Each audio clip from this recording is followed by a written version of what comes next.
The views and opinions of this program are those of the host, guests, and callers. There is substantial risk of loss in trading futures and options, which you should carefully consider prior to trading. For over 95 years, we've set the bar. Power, we restored it.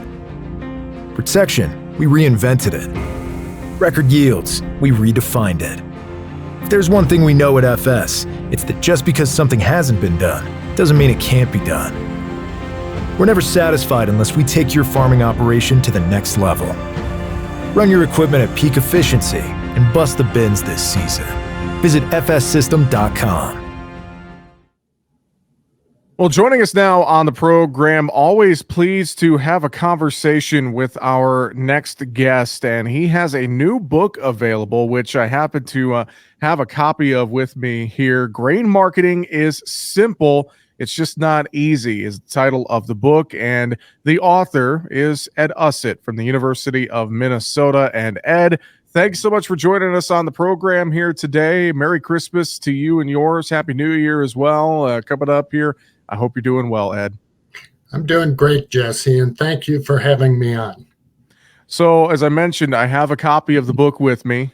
Grain Marketing is Simple. Just got this in the mail here the other day, so thank you for sending me a copy of this. Let's just start. Your thoughts, putting this book together, I'm sure couldn't be easy. It is a very long book, but I'm chock full of a lot of information. Just your starters, your thoughts on, why did you sit down and put this book together, Ed? Well, it is, Jesse, the third edition. The first edition came out in 2007. I seem to be on an 8-year cycle. The second edition, 2015, and the third edition now just a month ago or so it was released, and it is available. And why a third edition? Well, I use real data in the book to make points about how to write a pre-harvest marketing plan, how to write a post-harvest marketing plan. I talk about 5 common mistakes in grain marketing. Well, now I've got 30 years of data, over 30 years, 32, 33 years of real data. I also switched my source of cash price data for the first 2 editions. I focused on one market in southwestern Minnesota. Now I've gone to average Iowa prices, and I think it just speaks more broadly to the Corn Belt in general.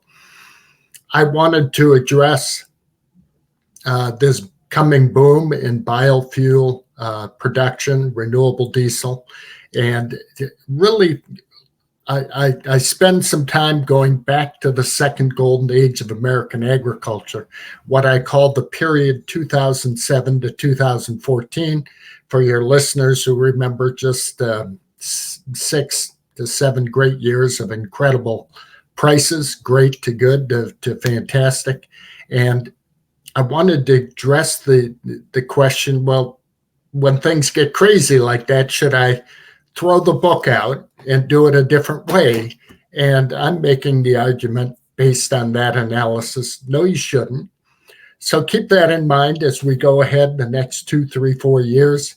If renewable diesel throws the soybean market into turmoil, because we're going to need more soybean acres if this happens the way it's going to. And it's really an echo of the ethanol boom from a decade ago. So I wanted to explore that. And of course, Jesse, I could not put out a third edition without a couple of new characters to explore my ideas. So I have a couple of new characters, Tammy and Tommy Two-Step, who explore marketing from start to finish. They combine pre-harvest and post-harvest marketing, and I've got data that shows that it pays off.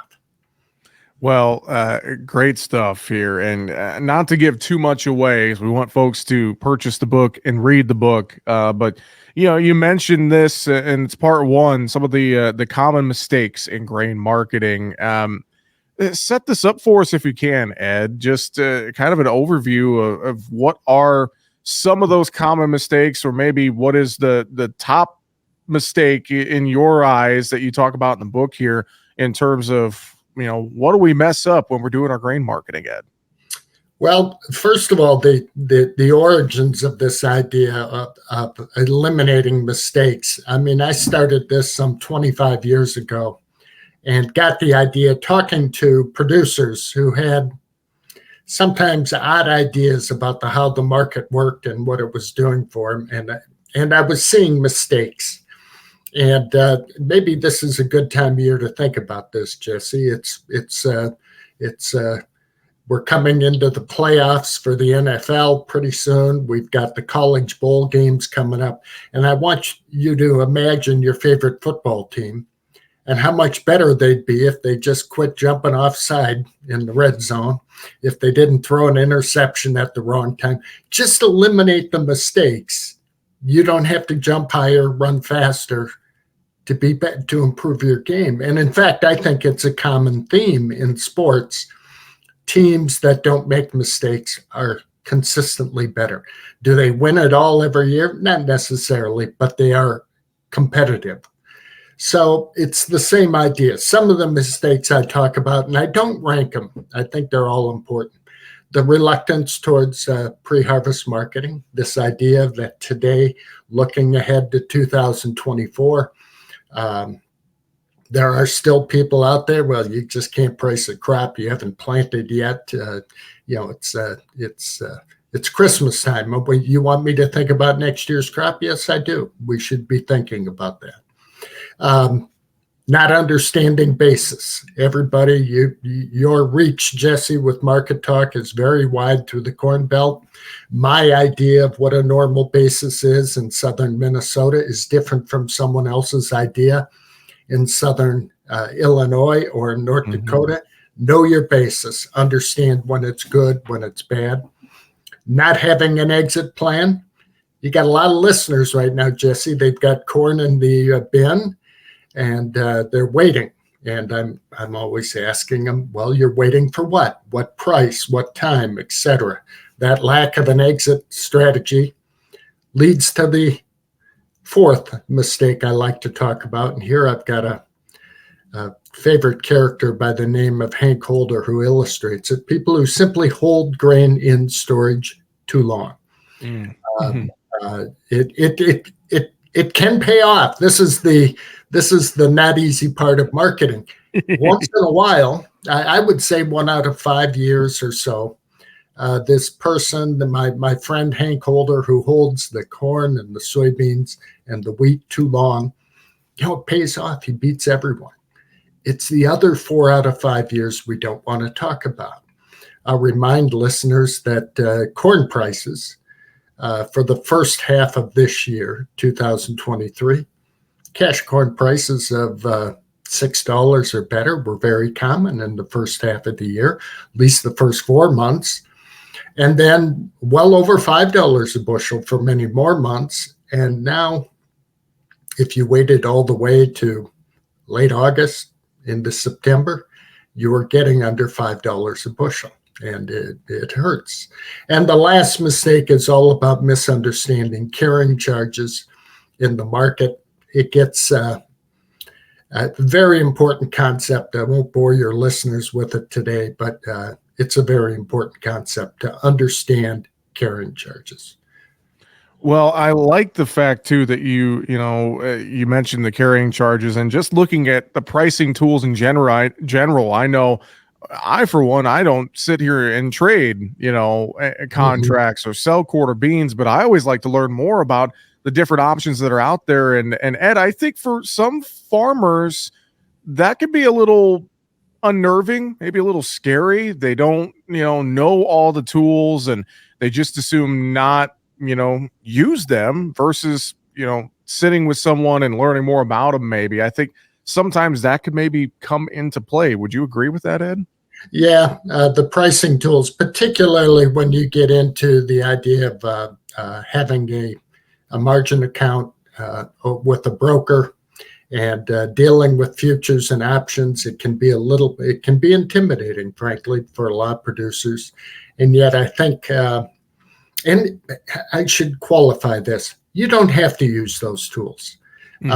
They do have some benefits, some real benefits, but you don't have to use them, mainly because a lot of local elevators and markets that your listeners go to, they're offering cash market tools that reflect some of the benefits you can find in futures and options, minimum price contracts, and so on. However, I think you should still understand them. So the chapter I have on pricing tools, where I take you all the way from a simple forward contract all the way up to min-max contracts, is important. I think you need to understand those things. Even if you're not going to use them, maybe you've got a market advisor who's going to use them. I don't understand the full tax code, but I should. You and I should have a sense of it, so the people we hire to do it for us aren't doing something just crazy.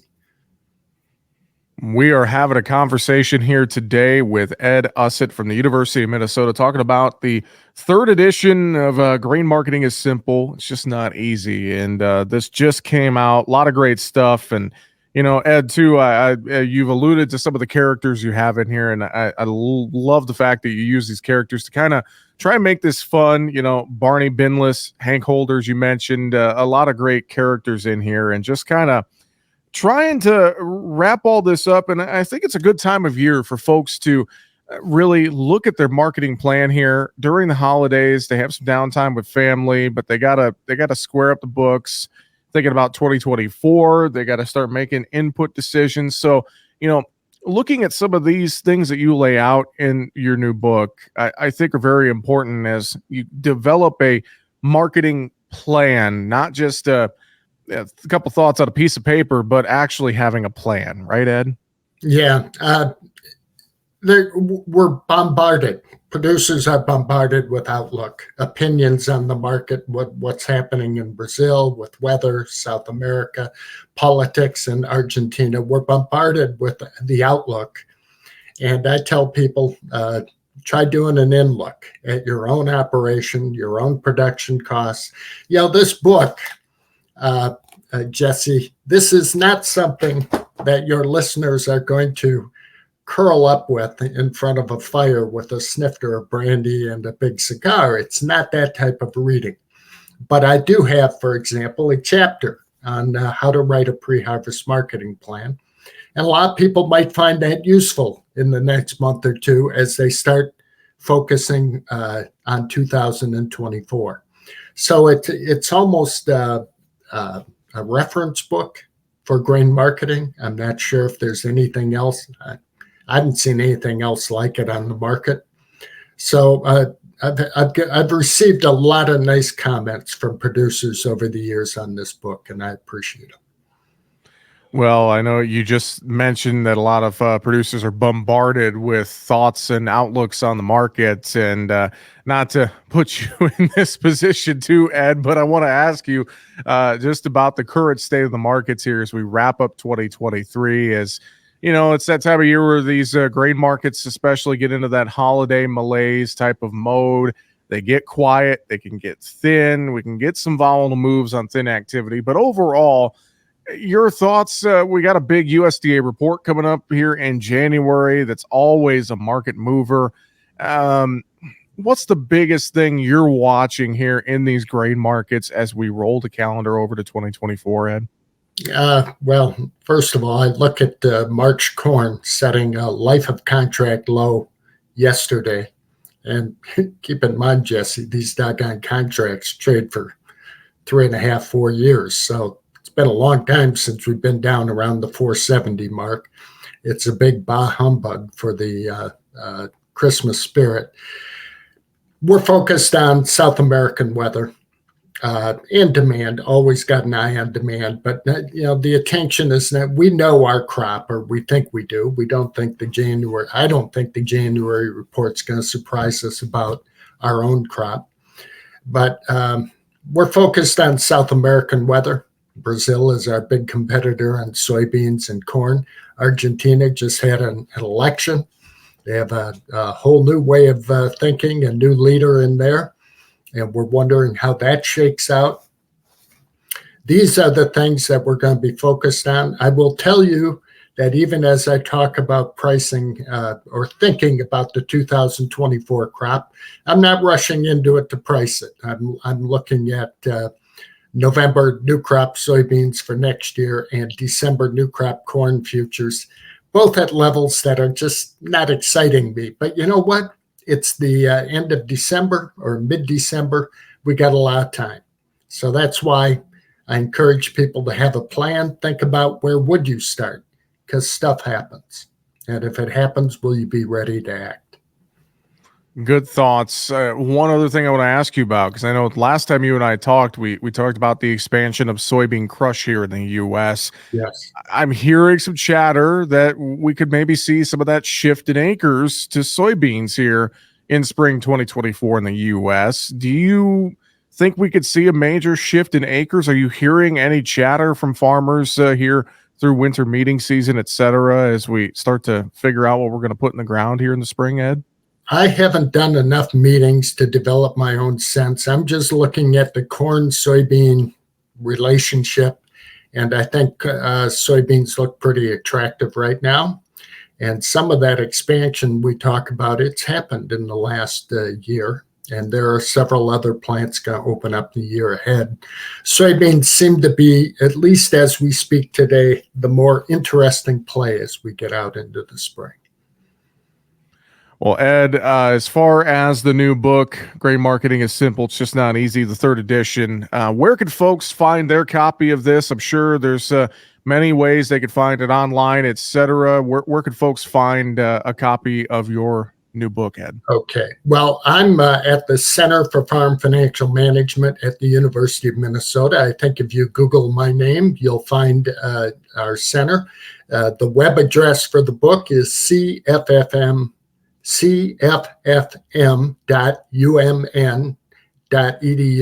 and then /simple, and you'll come to a place where you can order the book.